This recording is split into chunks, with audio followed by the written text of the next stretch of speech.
So, Season 1 is finally here in Black Ops Cold War Zombies. This was announced about 24 hours ago by Call of Duty. I didn't want to post a video on it straight away because I just wanted to get my head around and think properly about what I thought of the content that was coming. To be honest, I don't really know what I expected, but let's just go ahead and take a look at it first. This is all of the content coming in Season 1. Of course, we're going to focus on zombies, but we have the Warzone stuff, multiplayer, weapons, operators, and more. Right here, if you can see it because it's so small, we'll have to zoom in. This is the zombies portion. It tells us we're getting a new objective, new covenants, new weapons, new challenges, a new feature, Von List's office, support kill streaks, and weapon updates. Just taking a deeper look at it here, so as a part of the zombies overview, it says prepare for the purge and new covenants, a fresh objective to conquer at season launch, as well as 14 new ways to use those sacrificial hearts. New weapons and challenges, bolster your loadouts with 5 new weapons, bring launchers into the fight, and complete new career challenges and season challenges for unique rewards. And finally, Tomb of Rituals,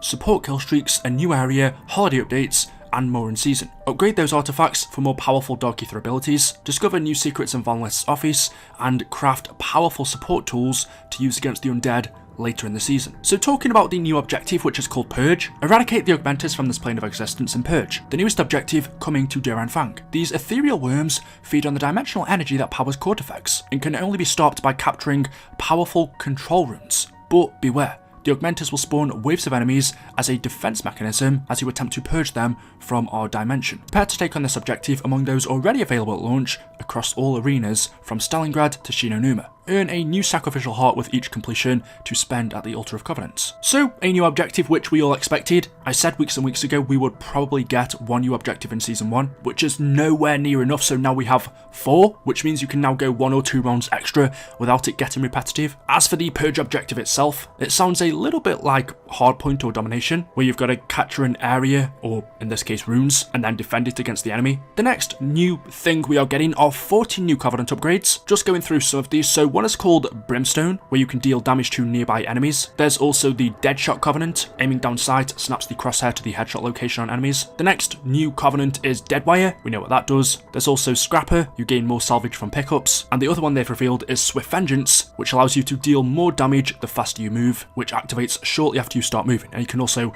fire while sprinting. So as far as I can tell, there's really only 2 new Covenants here. Deadwire we've had in the game since Black Ops 3, although now it's a Covenant instead of a Pack-a-Punch upgrade. It's the same with Deadshot, that's usually a perk. I mean, yeah, for me, half of these are useless. The other half we've seen previously, it's just reused stuff, this isn't new. And what this also does is when you're adding a lot of useless Covenants into the game that people just aren't going to use over others, it convolutes it, meaning you now have to play the game even longer just to get the best or your favourite Covenants. Just because it's so RNG based, there isn't a way of working towards the ones you want to get, it's all random. Adding more into the game is fine, that's what you want, as long as they're viable. Just adding filler ones, like some of these, now means you've got to play even longer just to get the ones that make the game fun to play. If they were all good, all useful, it wouldn't be such a problem. But you combine this with how zombies works in Fang, it's no longer a normal round based system. Rounds take longer to complete, or actually I should word it as the lower rounds are harder than what they used to be. It works more like Outbreak, so because you can only get 1 sacrificial heart per objective, it takes hours, if the RNG doesn't go in your favour, to get the 3 that you want. And when you're adding 14 new ones into the game, that could add another hour or 2 onto the gameplay. Like I said, it's fine, but not when it feels like filler content, especially when it's stuff that should already be in the game. Deadwire is something we've had since Black Ops 3. Why wasn't that there in the beginning? Deadshot is a perk we've had since Black Ops 1. Why is that now only being added? And also, I'd prefer it as a perk. I don't like them reusing perks as Covenants. Anyway, moving on, they talk about weapons. Ready to blast away the hordes with a bazooka or a Panzerschreck? How about an anti-tank rifle? Season 1's newest weapons, the Cooper Carbine, the Grenko anti-tank rifle, and the Sabertooth melee weapon will become available in Zombies loadouts once they've unlocked in the Battle Pass system. Watch for them to join the Mystery Box rotation later in the season as well. All 4 launchers will be available in loadouts and the Mystery Box for Zombies at the start of Season 1, adding another layer of strategy for surviving Cortifex's legions. Be sure to equip Splatterfest at the Altar of Covenants and let rockets fly. There's also new zombie career challenges and season challenges, earn unique calling cards and XP bonuses by conquering new sets of zombies career challenges in Season 1, which will offer more ways to test your undead slaying skills in Fang. Players can also unlock and complete 20 new season challenges at the start of the season to earn even more XP and calling card rewards throughout the season. And then finally there's a coming soon section, which I'm assuming all of this is going to be coming through Season 1, so not at the beginning. Seasons last for 2 months, so this content could be coming in January or maybe early February. Let's see what we're getting though. So the first thing is the Tomb of Rituals. Your artifacts will be able to grow in power through the Tomb of Rituals, offering greater Dark Ether abilities to aid in your survival. So that's a complicated way of them saying you are now able to do what you were able to do in Cold War, which was upgrade your Dark Ether abilities, or as they were called in that game, the field upgrades. We can now upgrade our artifacts, however it is in-game. If this is anything like the perk system in Vanguard, which by the sounds of it is, how you've got to go back to each perk in-game and keep spending money to upgrade them. I've said before, it's just something I don't do because the jump from upgrade to upgrade in each and every perk is just so minuscule and it costs so much essence that most of the time I don't even bother. So this leaves me with 2 questions. 1, when they say we can upgrade our Dark Ether abilities, do they mean it as in it works like the perks, so we just upgrade on what they can already do? Using Ring of Fire for example, after upgrading it once, does it do more damage? After upgrading it twice, can we do more damage to the zombies? And a third time we do 200% damage, say? Or will the Tomb of Rituals work like Cold War, where every upgrade, our artifacts will gain new abilities, not just increased damage? Also coming sometime in Season 1 is Von List's office. Few know what Von List is hiding in his personal quarters, but it may offer clues as to Cortifex's plans. Dark secrets may be waiting beyond a mysterious portal. So that's the new area they are talking about, like a couple of the regions in Fang. Will it just be another area inside of one of the buildings in Stalingrad, or will it be a totally new area? But I guess it is one more region added to the game, meaning we can now go a couple more rounds without it getting repetitive. And then the final 2 things are support kill streaks. The Devastating War Machine and Death Machine will be ready to help you fight the rotting masses, as long as you have salvage to spare at the crafting table, or you get lucky at the mystery box. And finally, as a part of additional features,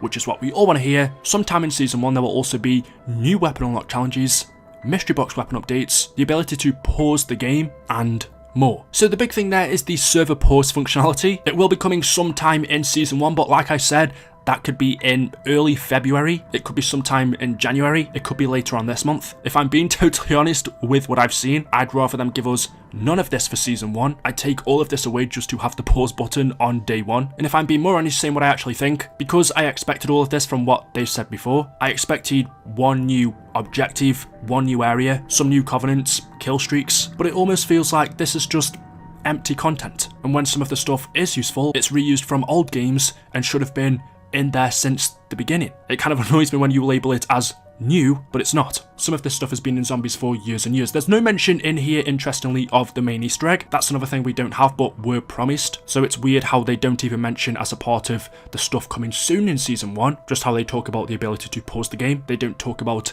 the Easter egg. Maybe I've forgotten they have spoken about it previously coming in this season, but from the sounds of it, it's not coming. Surely they would have mentioned it somewhere, which leaves me asking, will the main Easter egg for Fang come in Season 2 then? And if that is the case, honestly, I would say to Treyarch, just don't. I think we are at the point with Fang now where it's left such a bitter taste in a lot of people's mouths that adding a main Easter egg to this map, I don't think it's worth it. Personally, I'd much prefer them to spend their time working on a proper round-based zombies map. I think when it does release, it's going to be a similar situation to the Outbreak maps, because if you remember, that mode released in Season 2, however, the 2 main Easter eggs for that game mode didn't come until later on, and when they did release, the interest for those Easter eggs, just because they didn't come straight away, it wasn't there. And Fang is going to be in a similar situation, actually worse because of the amount of hate this has got. When they add the main Easter egg to this map, no one's really going to be bothered, so Treyarch would have spent their time working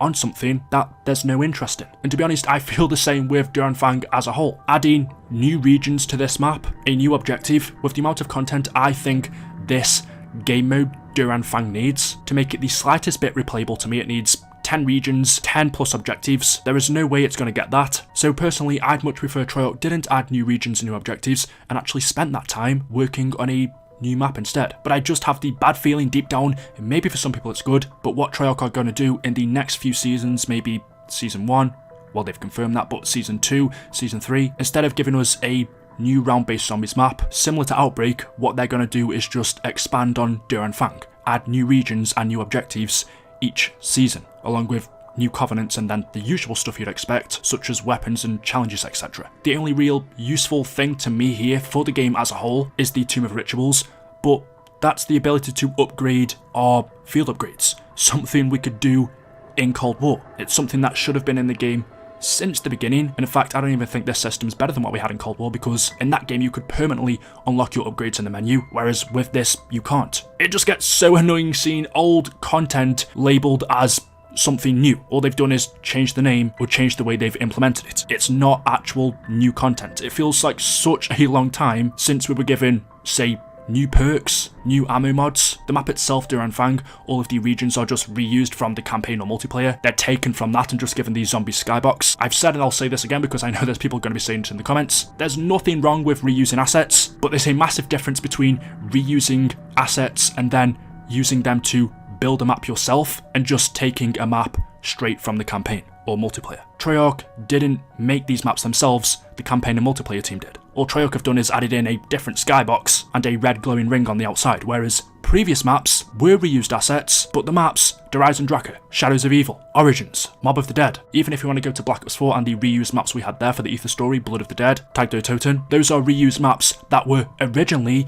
built up by the Zombies team. Duranfang isn't a Zombies map, and it feels like that. I'm just getting a little bit annoyed now, because in this game especially, it also happened a few times in Cold War, especially with Forsaken, half of Mauer der Toten, a little bit of Firebase C. Die Machine was the only Zombies map that Treyarch built from the ground up in Cold War. It just feels like such a long time we've had anything that was fully made by Treyarch. And maybe that's not their fault. Cold War wasn't originally their game, it was Sledgehammer's. They came in halfway through and finished that one off. It's the exact same situation with Vanguard. Treyarch came in a year ago and finished the Zombies mode off in this game. So perhaps they just don't have time, but that shouldn't be something that the consumer has to worry about. So yeah, there we go. As a whole, in my opinion, Season 1 for Zombies content at least is, it's filler. There's nothing in here that I think is going to last people more than 1 or 2 games. So anyway, there we go. Let me know your thoughts in the comment section below. As always, hopefully you have enjoyed. Let me know what you guys think in the comment section below. Make sure you are subscribed to stay up to date with the latest videos. And as always, I will see you in the next video. Until then,